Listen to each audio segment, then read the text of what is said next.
नमस्कार बच्चों। आपको पाठ 3 हिंदी लैंग्वेज में पाठ 3 शब्द और वाक्य में शब्द के भेद उत्पत्ति के आधार पर बताया गया, बनावट के आधार पर बताया गया, प्रयोग के आधार पर बताया गया। आज हम जानेंगे अर्थ के आधार पर शब्द के कितने भेद होते हैं। अब हम जानेंगे अर्थ के आधार पर शब्द के कितने भेद होते हैं। बच्चों, अर्थ के आधार पर शब्द के 2 भेद होते हैं।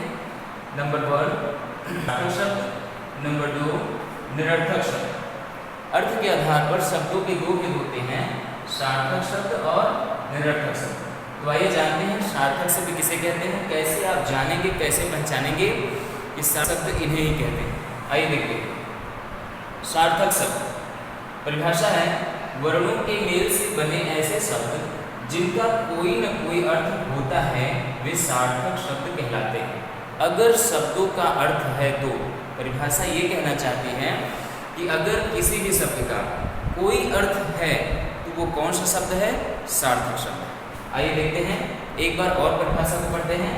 वर्णों के मेल से बने ऐसे शब्द वर्णों के मेल से ही बनते हैं। आपको पता ही है शब्दों का अर्थ भी होता है। शब्द के यहाँ 2 भेद बताए गए, सार्थक और निरर्थक। जिन शब्दों का अर्थ होता है हम उन्हें क्या कहते हैं, सार्थक शब्द कहते हैं। जैसे चाय का अर्थ होता है, अगर आपसे हम कहेंगे चाय लाने के लिए तो आप उस शब्द का अर्थ समझेंगे और जाएंगे चाय लेकर के आएंगे, इसलिए ये सार्थक शब्द है। राधा भी एक शब्द है, किसी का नाम होता है।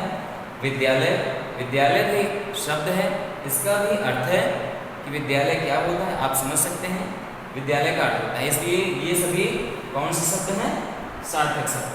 बच्चों को समझना इतना है कि जिन शब्दों का अर्थ होता है हम उन्हें क्या कहते हैं, सार्थक शब्द कहते हैं। आइए देखते हैं निरर्थक शब्द। दूसरा है हमारा निरर्थक शब्द। परिभाषा देखते हैं। वर्णों के मेल से बने ऐसे शब्द, वर्णों के मेल से बने ऐसे शब्द जिनका कोई अर्थ नहीं होता है, वे निरर्थक शब्द कहलाते हैं। वर्णों के मेल से बने ऐसे शब्द जिनका कोई अर्थ नहीं होता है, वे निरर्थक शब्द कहलाते हैं। जैसे वाय का कोई अर्थ नहीं है, चाय का अर्थ होता है, वाय का कोई अर्थ नहीं है। लेकिन कभी कभी क्या होता है, जब सार्थक शब्दों के साथ निरर्थक शब्दों का भी प्रयोग किया जाता है तो वो निरर्थक शब्द सार्थक शब्द में मिल जाते हैं। जैसे भग, टिक, ये सब क्या है, ये सभी निरर्थक शब्द हैं। जितनी भी ध्वनियाँ होती हैं, चाहे वस्तु से निकली ध्वनि हो या जीव से निकली हुई ध्वनि हो, पशु पक्षियों की आवाज़, वो सभी निरर्थक शब्द ही होते हैं। जब हम उनको वाक्य में प्रयोग करते हैं तब जाकर के वे सार्थक शब्द बन जाते हैं। जैसे रेलगाड़ी भग भग चलती है, अब यहाँ पे भग भग शब्द का अर्थ निकला और ये सार्थक शब्द बना। जैसे टिक, घड़ी टिक टिक चलती है, तो ये क्या हुआ, अब जाकर के ये सार्थक शब्द बना। नहीं तो ये क्या है, जब सिंगल यूज होंगे, ऐसे ही केवल प्रयोग किए जाएंगे तो ये क्या होंगे, निरर्थक शब्द होंगे। और बाकी आपको इतना समझना है कि जिन शब्दों का अर्थ नहीं होता है उन्हें हम क्या कहते हैं, निरर्थक शब्द कहते हैं।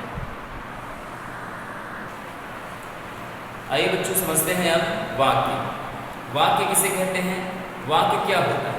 आइए देखते हैं। वाक्य 2 या 2 से अधिक शब्दों के समूह को वाक्य कहते हैं। वाक्य की परिभाषा हुई 2 या 2 से अधिक शब्दों के समूह को वाक्य कहते हैं। जैसे राधा दूध पी रही है, लड़के मैदान में खेल रहे हैं। ये जो वाक्य लिखा गया है ये शब्दों से मिलकर बना हुआ है। यहाँ पे बताया जा रहा है 2 या 2 से अधिक शब्दों के समूह को वाक्य कहते हैं। राधा शब्द है, दूध एक शब्द है, पी एक शब्द है, रही एक शब्द है, भी एक शब्द है। ठीक इसी प्रकार से लड़के मैदान में खेल रहे हैं, ये सभी शब्द हैं। इन शब्दों को मिला करके ये वाक्य बनाए गए। तो यहाँ आपको बताया गया कि 2 या 2 से अधिक शब्दों के समूह को क्या कहते हैं, वाक्य कहते हैं। आपको इतना समझना है कि शब्द होंगे वो भी सार्थक समूह में होंगे, निरर्थक समूह में नहीं होंगे। शब्दों का जो मेल होगा, जो या दो से अधिक जो भी शब्द उसमें जुड़ेंगे वाक्य में, वो सभी सार्थक क्रम में होंगे, सार्थक समूह में होंगे। जैसे राधा के बाद दूध ही आना चाहिए, पी रही है, ये सभी शब्द एक सार्थक क्रम में लिखे गए हैं, इसलिए ये वाक्य है। अगर इसका क्रम हम चेंज कर दें, राधा है, रही, पी, दूध, तो क्या हो गया? ये वाक्य नहीं है, क्योंकि उस वाक्य का भी अर्थ निकलना चाहिए, अर्थ स्पष्ट होना चाहिए, तो वो सार्थक वाक्य कहलाएगा। ठीक इसी प्रकार से लड़के मैदान में खेल रहे हैं, यहाँ पे ये सब क्या है? ये वाक्य। वाक्य के अंग, वाक्य के दो अंग होते हैं, नंबर 1 उद्देश्य, नंबर 2 विधेय।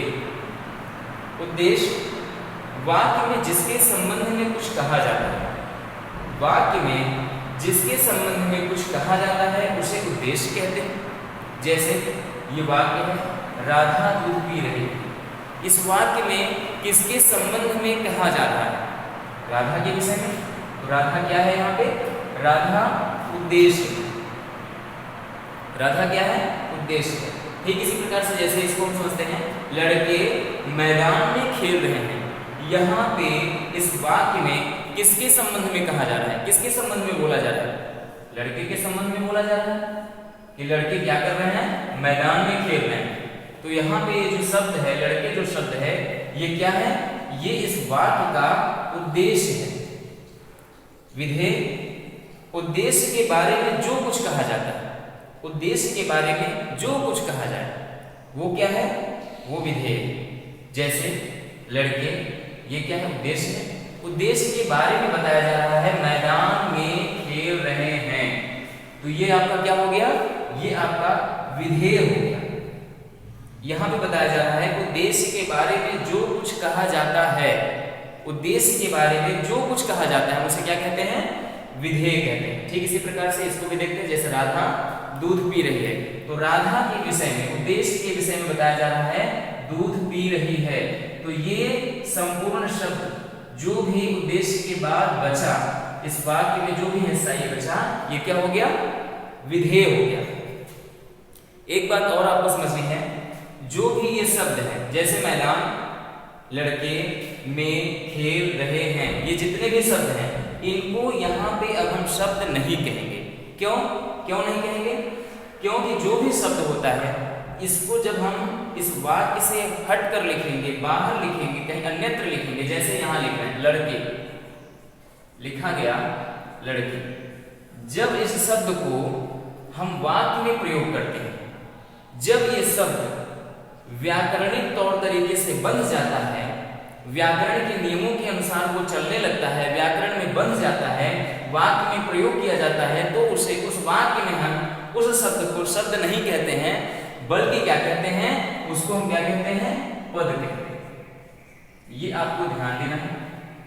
कहीं भी आपसे पूछा जा सकता है कि बताइए इस वाक्य में ये क्या है, ये शब्द है या पद है, तो आप बता सकते हैं कि ये पद है। क्यों पद है वो भी बता सकते हैं। समझ में आ गया बच्चों? यहाँ पे आपका ये पाठ समाप्त होता है, शब्द और वाक्य। अब हम आपको अगले वीडियो में इस पाठ से संबंधित जो भी अभ्यास कार्य है, प्रश्नोत्तर, शब्दार्थ तो इसमें है नहीं, बहुविकल्पी प्रश्न, सही गलत, या जो भी अभ्यास कार्य है उसको करवाएंगे। धन्यवाद।